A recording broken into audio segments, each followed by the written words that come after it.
Okay, so hello everyone. I know you think maybe I've dropped off the face of the earth, but that's not the case.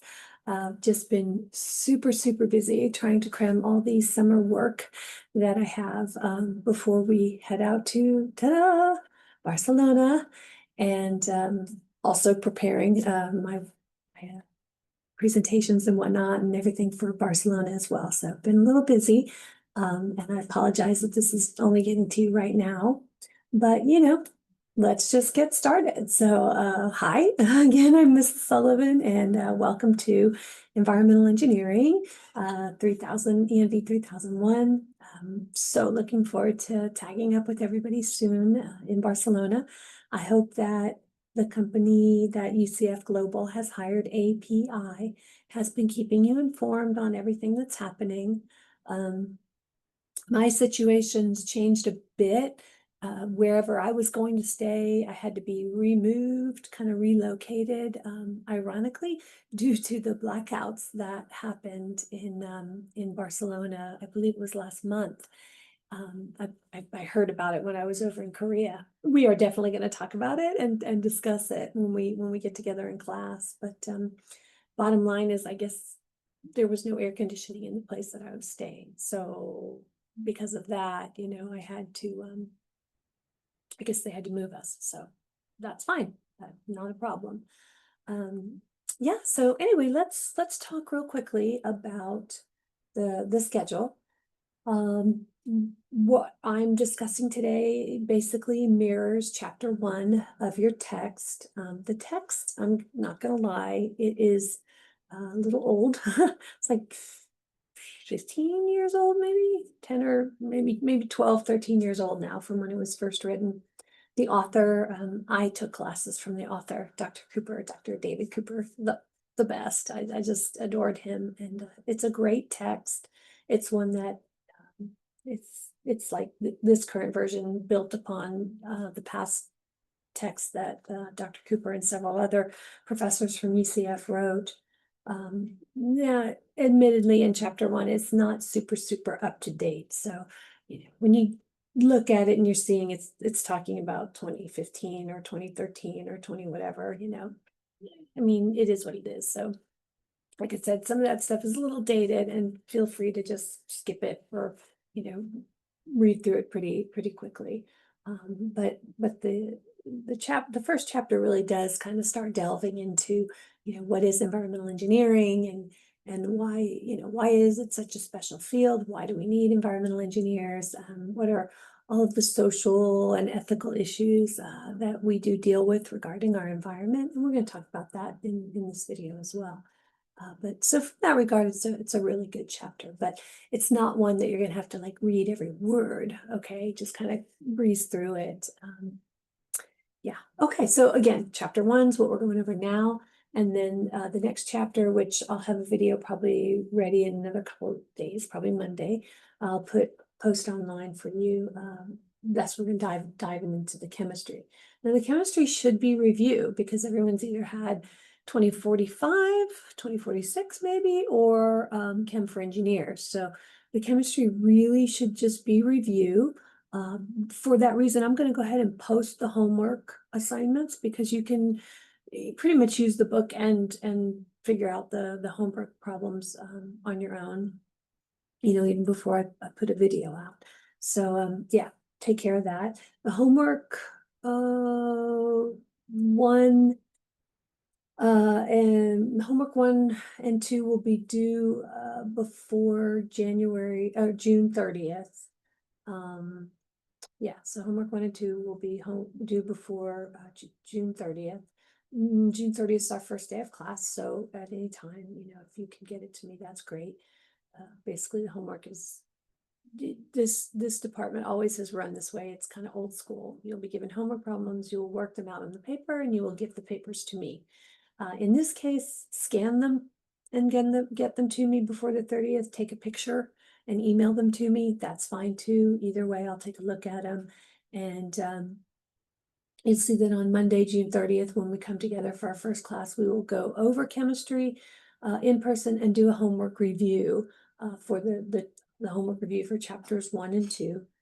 And then I'll start talking about mass balances as well that day. And then we're moving into Tuesday, we'll do more mass and energy balances and the numerical methods. On Wednesday, chapter 3 homework will be due. So if you want to go ahead and pre-read chapter 3, and I'll go ahead and pre-post, I can pre-post chapter 3 homework too, like within the next week from now. And with now being, I don't know, today's Friday night, June 13th. So it's been a long week. Yeah, so then test 1, we will review for it on Wednesday. And I'll probably start chapter 4 lecture just a little bit. Then Thursday we'll come in and do a little bit more of lecturing on chapter 4. And I apologize about that, but the test 1 on chapters 1, 2, 3 will start at like 11 a.m. or 11:15, and then that way when people finish they can leave. You know, when you're done you go. If you need longer time we stay. But I do have to kind of keep moving forward with some of the lectures, like I said, starting in on chapter 4 before the test. Okay, let's see. All right, so let's start talking about chapter 1.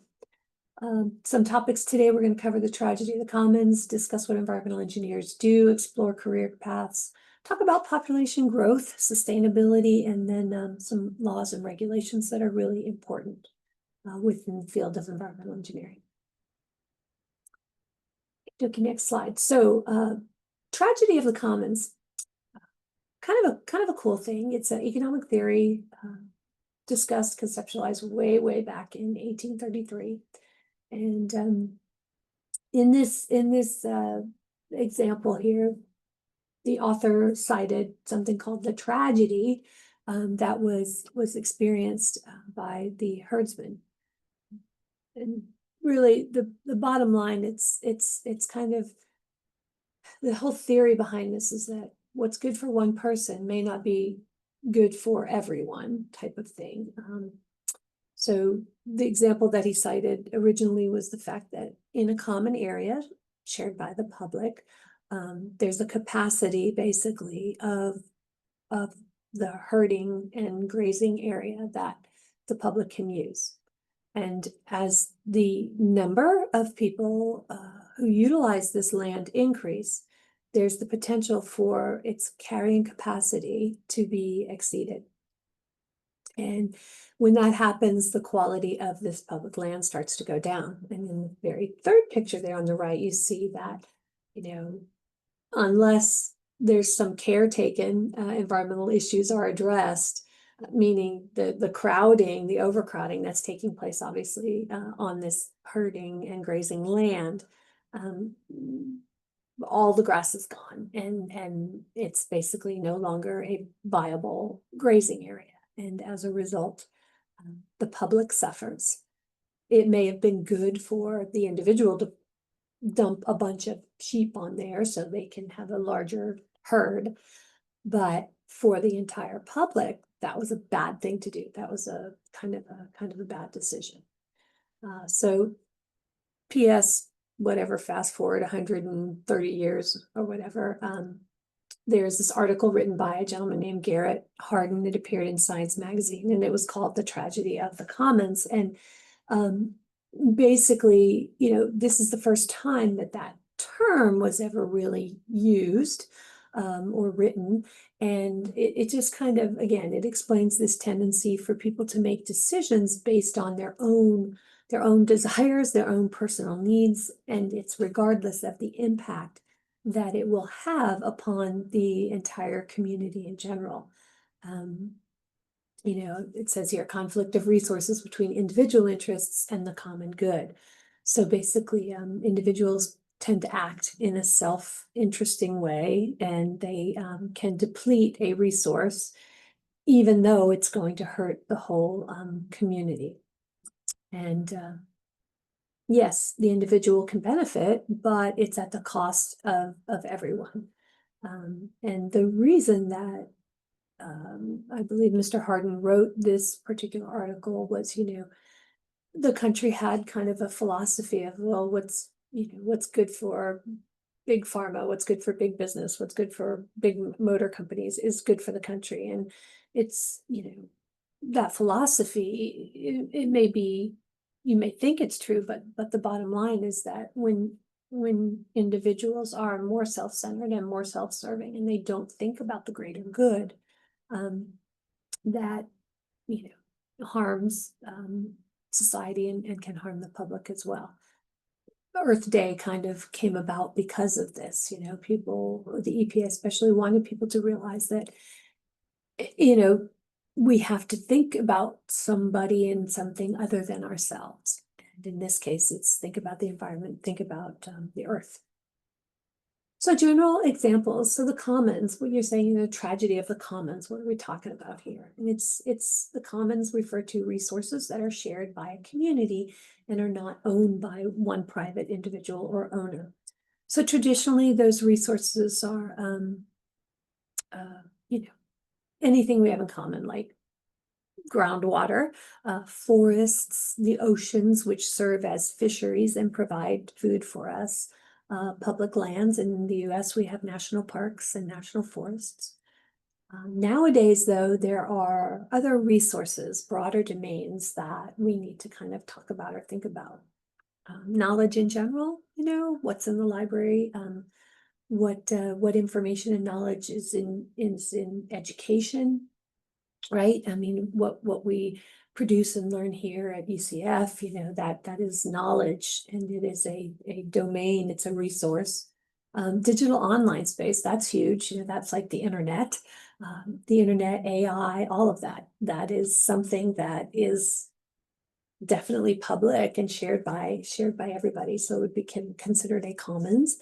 Urban spaces that we share, all the parks, all of those places that we all share. Global spaces and environments, well, honestly, the air we breathe, the oceans we swim in and travel across, and just, the earth in general. I mean, that's a commons. We all share it.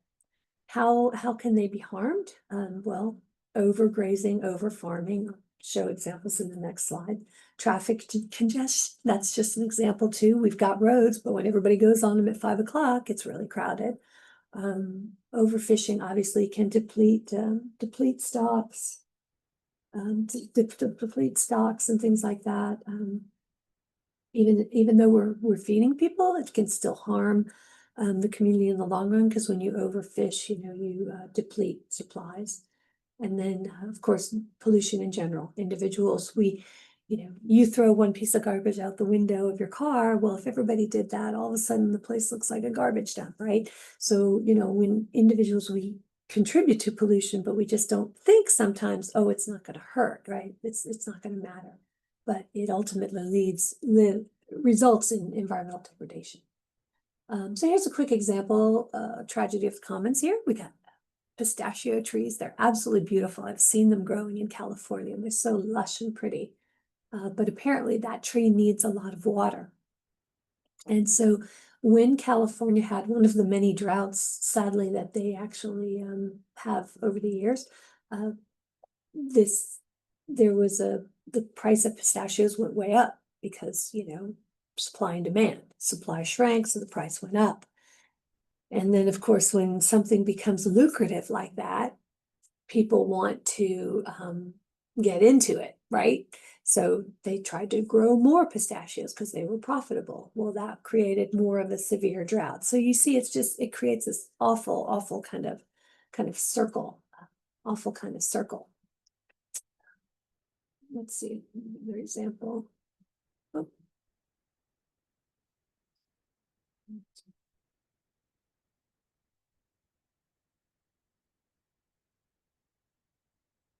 This is The tragedy of the commons posits that individuals with access to a shared resource, also called a common, act in their own self-interest. In doing so, they ultimately exhaust that resource. When facing the inevitable depletion of a common or good, they typically act with their short-term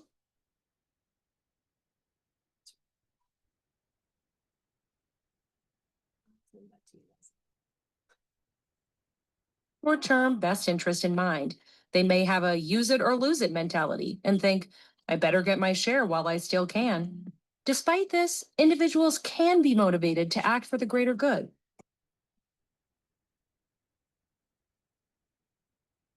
Okay. All right. So yeah, that's a little quickie thing that Harvard Business does really good videos. Unfortunately, you have to subscribe if you're gonna if you're going to um use their videos. So that was just a little snippet, but yeah, the bottom line, that's what it's all about, is that there's only so many resources and that we have to use them wisely. And that's segue into my next topic. What is environmental engineering? Okay, well, obviously that's the field where we do think about the resources and how they should be allocated. We also apply engineering principles to technology to solve problems. I like to differentiate environmental engineering from environmental science. A lot of times environmental scientists are the people that do the investigating, and they look at society and they look at the surroundings and the environment, and they see and identify problems. Well, the environmental engineer then becomes the person who, or the group that solves the problems and hopefully prevents things from happening. Nowadays, rather than solving problems, preventing them in the first place is kind of the modus operandi. It's how people are kind of operating and thinking nowadays, which is good, which is very good. That's needed to happen. And then, of course, the environmental engineer tries to preserve or improve the quality of our environment. We are focused on protecting human health. That is first and foremost, protecting the ecosystem, and then improving environmental quality. Many of you are already, if you're not rising sophomores, you've been at this game of being an engineering student for a while, and you know that basically the engineer, you find out where you are, point A, decide where you want to be or go, point B, and then figure out the best way to get from A to B. And so environmental engineers do exactly that. Again, see the problem that's been identified by the environmental scientist, and then you move forward with solutions. This diagram does appear in your textbook. Many branches of environmental engineering, water, wastewater, ecology, solid waste, air pollution, energy development and utilization, risk assessment. These are all branches, and then they branch out even farther. So environmental engineering, just like mechanical engineering and civil engineering, there are branches to every major field of engineering. And so issues that need to be addressed. So water is vital to live, right? It's probably the most important thing in this world, right? It can also be a hazard, right? If the water is not clean, obviously, it can cause illnesses and whatnot. And we're finding out nowadays, that microplastics are showing up darn near everywhere, including raw water supplies. So, keeping that water clean is a huge, huge issue, and big focus in environmental engineering, providing safe drinking water. Okay, so dealing with wastewater, basically, I've always said it, everybody flushes the toilet. If you're not an environmental engineer, you just don't think about it. Where does it go? How does it go away? Nobody cares until that toilet doesn't work, right? Or that system's backed up, and then everybody cares. But the bottom line is that wastewater has to be treated. We have a beautiful system now of reuse and reclaiming water, which is wonderful. And that whole process and systems were created by environmental engineers. It really kind of led to the development of that field. And we also have to stop discharging it and into the environment. So wastewater, there's domestic, municipal, or industrial wastes. Those are all what we call point sources, meaning we can identify the exact location where the wastewater is coming from. Now, agricultural runoff, that's a little more difficult. When you have field after field and all these different farms and fields can, slope to the same lake. Well, okay, where is a pollutant coming from? Is, farm A discharging a lot of nitrogen and phosphorus into the lake, or is it farm B or C or D? You know, we don't know. It's a non-point source. You have to try and find out where the pollution's coming from and then prevent its discharge into that lake. So yeah, wastewater, point source and non-point sources is something we'll talk about in future lectures. Hazardous and solid wastes. So we've got all kinds of different wastes, right? Again, you throw away your garbage, it goes in the garbage can, they pick it up and it goes away, and people just don't think about it. But an environmental engineer does think about it and designs the systems that are required to treat it or to dispose of it properly. Again, hazardous wastes characterized by their toxicity, reactivity, ignitability, and corrosivity, and then non-hazardous wastes are obviously not as difficult to dispose of. So we will chat in the future about hazardous and solid wastes. We've got to collect it, treat it, and dispose of them. Air pollution, another issue that has to be addressed.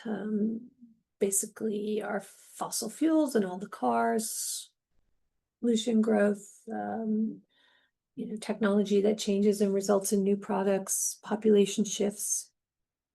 Those are all factors that cause air pollution. Global issues, acid deposition, ozone depletion, climate change. These are all things that many countries do and contribute to, so they are absolutely global issues and need to be controlled. And again, environmental engineers help design those systems that either prevent or control air pollution. Here are just some examples of the same location under very different air quality scenarios. Top pictures are obviously no smog, no air pollution problems, and then below, you see the issues that they're having. This is in China, and I recall watching the Olympics many years ago in China, and they're walking around with masks, and it wasn't COVID, it was because of the air pollution. And that happens in, unfortunately, more cities than we want to admit. Photochemical smog, another problem, and it occurs in major cities, again, because of the massive number of peoples and the massive number of cars and all of the pollutants going into the surrounding air and environment. So air pollution control, really big part of environmental engineering. So careers that you can have, basically, there's three choices in environmental engineering. You're either going to go into what we call design engineering or consulting engineering firms. We have many of them here in Central Florida and Orlando. Great places to get internships and just kind of learn the ropes. Or you can go into government, meaning you become the regulator or the person that writes the environmental laws and enforces them. Yeah, I guess industry, I would kind of pair that with the design and consulting firms. For an industry, an environmental engineer would be someone in charge of environmental health and safety, but it's still private. So, I mean, again, looking at this listing, it's private, which is consulting engineering, or industry where you're doing environmental health and safety, or you're in government and you're the one writing the laws or implementing them. Enforcing them at this, local, state, and federal level. And then the third place you can go is get a PhD and do academic research, either teach or do research in environmental science and engineering. So you can go to graduate school, get a master's and PhD, and there's a handout, albeit dated, that I can post for you as well to learn more about the careers. Where am I?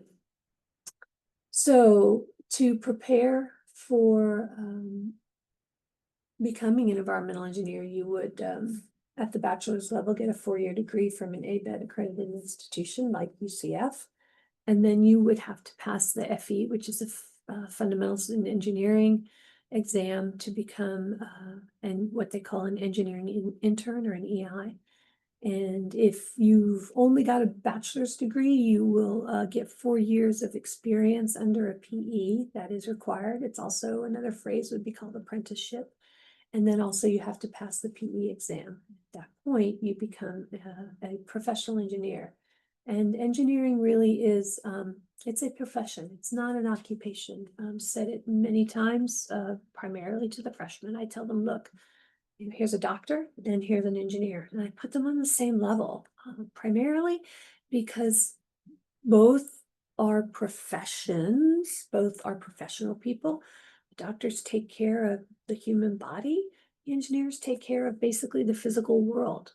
And in the case of environmental engineers, civil engineers, what you do is directly involved with public health and safety. And so, it is very much a profession, and that's why earning that license is preferred in those fields. Professions, just like the medical profession, the engineering profession is regulated by ethical standards.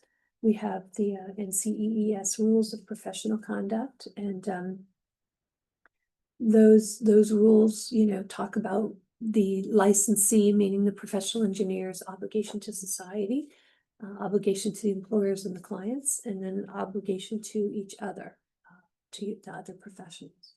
And again, in the handout on the careers in engineering, that information is also presented. Okay, so talk a little bit about population. There's about 8 billion people in the world. That's a lot. This diagram basically shows you who who has the largest populations, and it's color coded. So you see where Africa is, where North America, South America, Asia, and European countries, how much population they have across the world. And we talk about overpopulation. There are people who say, well, no, we're not really overpopulated yet, and we're not.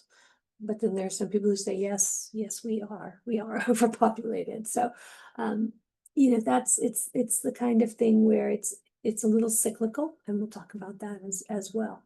But yeah, so from an engineering point of view, let's talk about the math of population growth. Exponential population growth formula is there before you. It's dependent upon, it's basically the number of people with respect to time, and that would equal the growth rate times the number of people.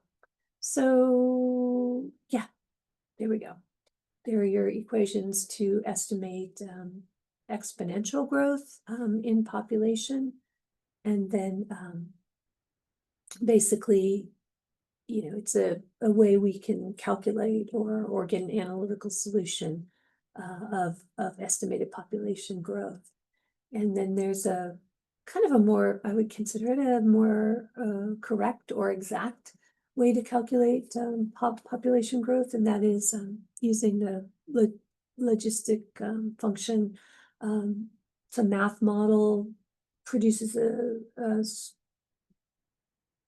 sigmoidal S-shaped curve, and that represents population growth. It's one of the formulas models we use to take into account basically the load or the carrying capacity of the environment. It kind of models population expansion decreasing when resources also decrease, level off, or become scarce. And when that load or carrying capacity is reached, it results in kind of this S-shaped curve. So you see growth, and then it tapers off and peters off. And that's based on this K value, this carrying capacity value. So again, you see it's still basically a function of growth over time. It's just that carrying capacity, that K value is taken into consideration. And that's why, because again, you can only have such population if you have water for them to drink, food for them to eat, right? Land for them to live on, that kind of thing. So, yeah, this is a much more exact way to predict population growth is the logistic function. All right, so population growth. When we talk about a growth rate, we talk about this total fertility rate, which is the average number of children born to a woman over life. So current global fertility rate is 2.7 people born to one woman over life. Sorry, it's Friday afternoon, almost evening. And in more developed countries, the number is pretty much below the global norm. All right, 1.6 fertility rate in developed countries, meaning, and then 4.0, a lot higher than the global rate in less developed countries. So you can see that in nations where, again, they're more developed, there are lower birth rates, and in environments where they are not as developed, there are higher birth rates. And the settling out level currently is the 2.7. Now, the replacement fertility level is 2.1. So 2.7 would indicate, okay, we are chugging right along as a world, and the way the population's going, we are overproducing, or people would say we are overpopulating because we are above that 2.1 replacement fertility level. And I mean, that's a valid statement, valid assumption. So when we discuss this, population momentum, if the number of children per woman is still falling, okay, as we see in that top graph, why then would the population still be increasing? And the answer is that there's an increasing number of women who are in the reproductive age bracket. So population is still increasing even though the fertility rate is decreasing. So basically, the number of children in the world is not going to decline as rapidly as the fertility rate is currently declining. And that's indicated here, like I said. So the rate will vary, and it will ultimately decline. But right now, where we're at, even though the fertility rate's going down, we still have a high number of women in that reproductive age bracket. So hence the reason we will keep on producing children. So impacts of growth on the environment. There's 8 billion about people on the earth. Highest growth rates are in least developed nations. Resources are consumed, wastes are produced. There's lots of amounts of waste, different types of waste that are being produced, and that results in problems of how to dispose of things. I'll just cite one quick example. Back when solar energy was all the rage, places like California, jumped on it, and now we're 20 some odd plus 25, 30 years since they're massively putting solar panels everywhere.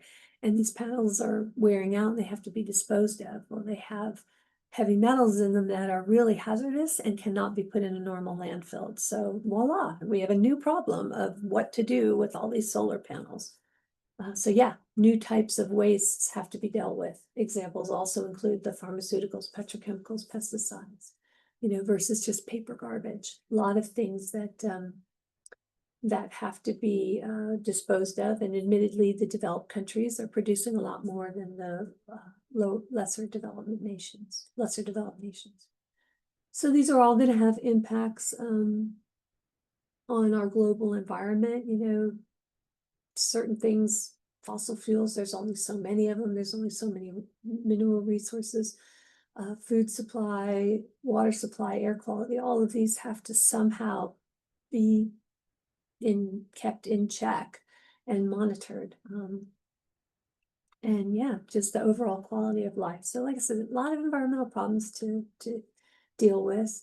Energy consumption, that's another thing. Energy is, you're not a lesser or underdeveloped country if you can produce and utilize energy. But here's a cool kind of breakdown of energy consumption. You can see biomass, not too much of that, a lot of coal usage, a lot of oil usage and gas. And then hydropower, but what's happening is we're starting to use more of these renewables, which is very, very good. And again, we're seeing a demand in energy consumption basically because of technology development, right? Because of technology development. And then if we look at this slide, again, global energy consumption, through this up here, what about AI? That is the elephant in the room. AI is just got such a large energy demand, that it's got to be discussed. It's got to be addressed. Personally, I think you're going to see an emergence now of nuclear energy resources, because we have to be able to power AI. And many of the countries are taking that into their own hands and developing their own systems. So yeah, you can see here the total world energy consumption by energy source. Still very dependent on liquid fuels. Renewables are though, I mean, look at that. You like to see that green line going up, up, up. And again, you're seeing that red nuclear line go up, up, up. And it just has to, because we need the power for AI. All of these energy usages are having an impact on global environment change. Forests are shrinking, fresh water is becoming less scarce, biodiversity is decreasing, CO2 amounts are increasing.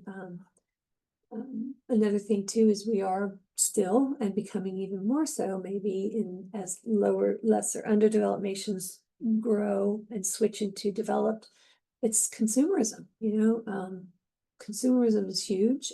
Now the baby boomers were probably more consumers than Gen X and the millennials.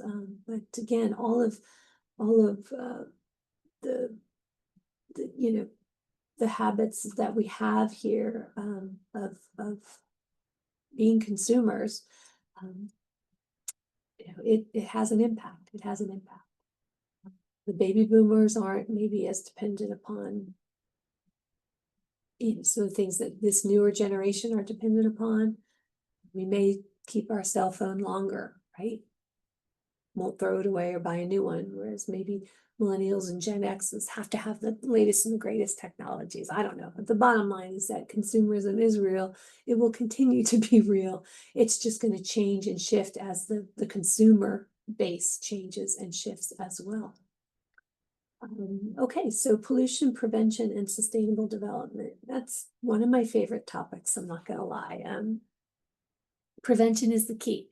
When I first entered the field of environmental engineering, we were kind of dealing with the problems and dealing with the waste. And as I worked through my career and I saw things such as, the reclaimed water approaches and whatnot develop, it was like, oh, this is so great, because we're solving the problem, but we're also creating a resource, which is absolutely wonderful. And again, initially, environmental engineering focused on design, building, and operating at the end of the pipe treatment, right? End of the pipe treatment. Whereas now, we're looking at it, well, why create a waste or a hazard? Why not figure out how to not create it in the first place? For example, the removal of lead from gasoline. Well, taking that out of the mix and out of the environment, we don't have to clean the air as much because of that. Reducing our use of fluorocarbons. Okay, if we cut back, then we don't have to deal with treating them being heavy in the environment. It's really just a better way to live, in my opinion, as a society. So it used to be that the US EPA hierarchical approach to solving pollution problems, we have source reduction. Okay, that makes sense. Recycling. Recycling is a whole industry now. Whether or not it's economically viable, not too sure about that. Treatment was always an option for us and was a big thing that engineers did, and then disposal or release of the waste or pollution. Now we're looking at things and we're saying, okay, let's look at waste management hierarchy. We've got source reduction and reuse. Okay, source reduction and reuse. So reuse is huge, right? We're reusing wastewater now. I mean, that's incredible. We used to just dump it into the rivers and the oceans. We're recycling and composting, right? And then here's a huge one that doesn't even appear in the old way we did things: energy recovery. Waste to energy programs are cropping up all over the world. And then at the very bottom was, treatment and disposal. So again, the focus is more on eliminating the waste and not even having it be created in the first place. And as a result, you have less problems to solve. So yeah, kind of digging that new hierarchy. So sustainable development, it's in a nutshell, meeting the needs of today without compromising our children's future. Trying to be efficient and profitable, but also, so when you talk about sustainable development, it's all about the three pillars of sustainability. You have to consider the economics of things. You have to consider the economics, the environment, and also, the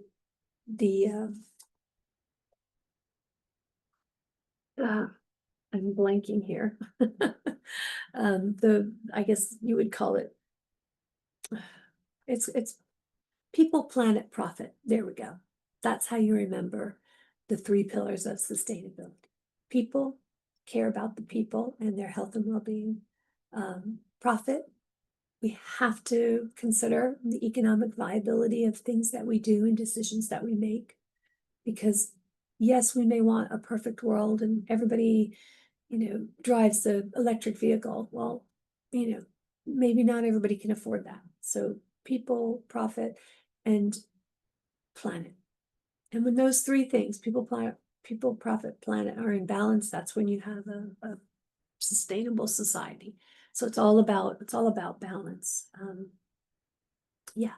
And it's important. It's important to think about that. Many companies think of the bottom line.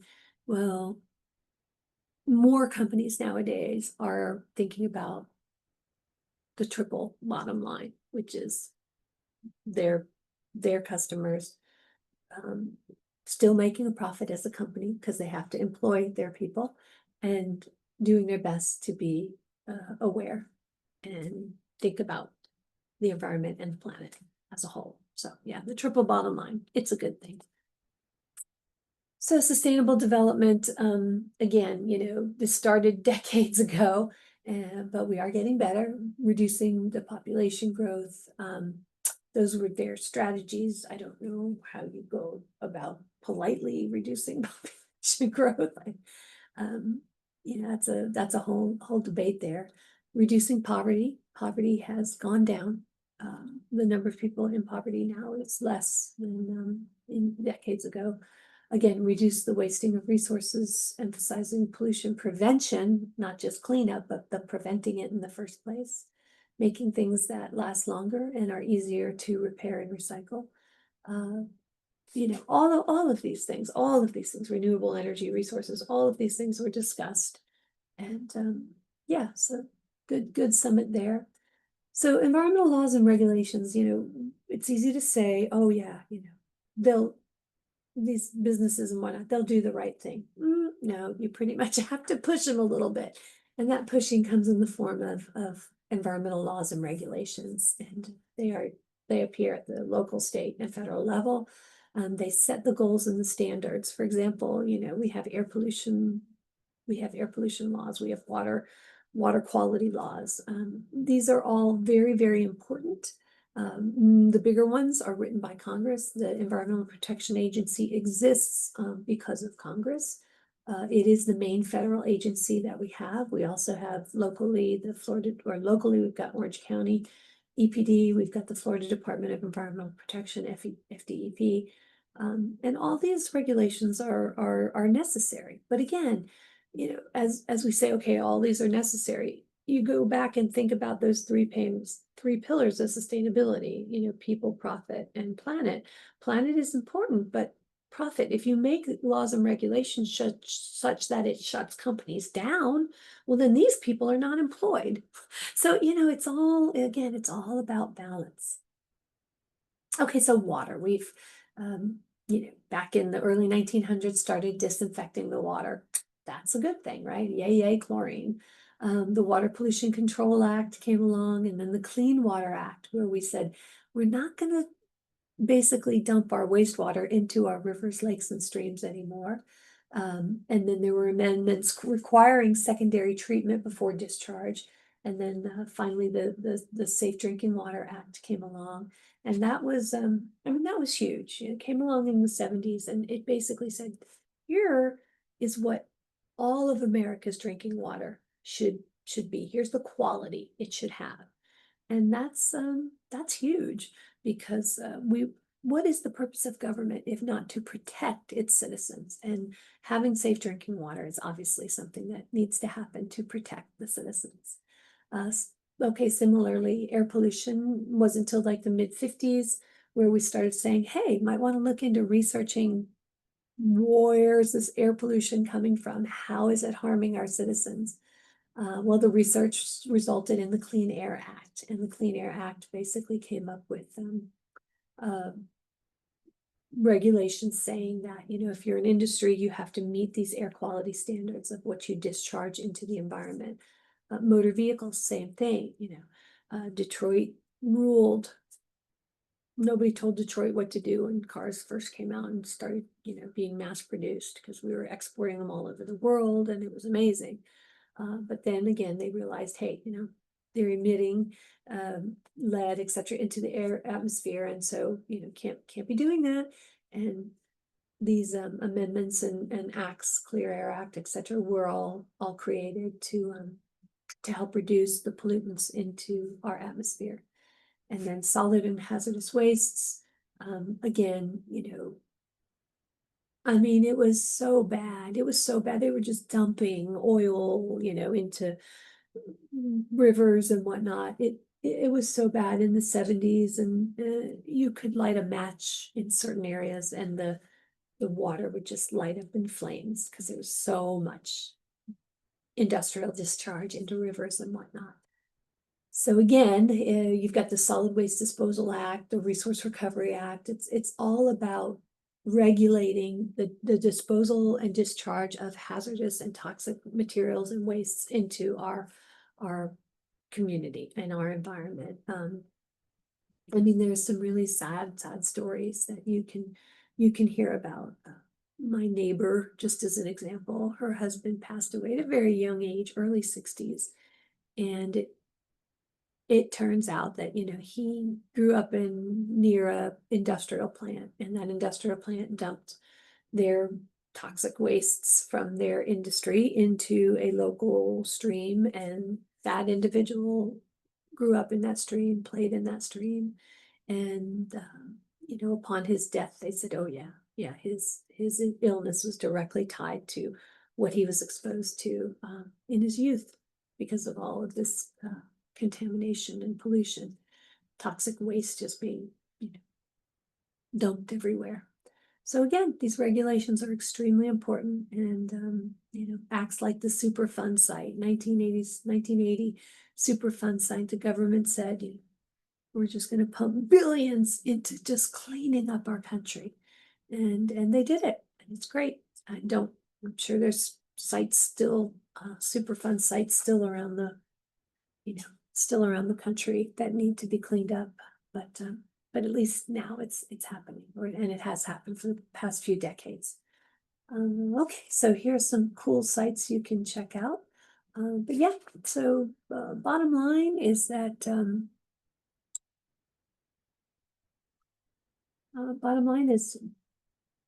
go ahead and read through chapters 1 and 2. I will have another video coming online about basically focusing on chemistry, but in the meantime, go ahead, you can start reading the chapters and using the examples, help you work on the homework problems. But yeah, so please just read chapters 1 and 2. If you're really ambitious, start perusing through chapter 3, because we are going to hit the ground running when we get together on June 30th for our first first class. All right, so I hope y'all are doing well. And again, really excited about what lies ahead for all of us. And see you soon. Take care. Bye.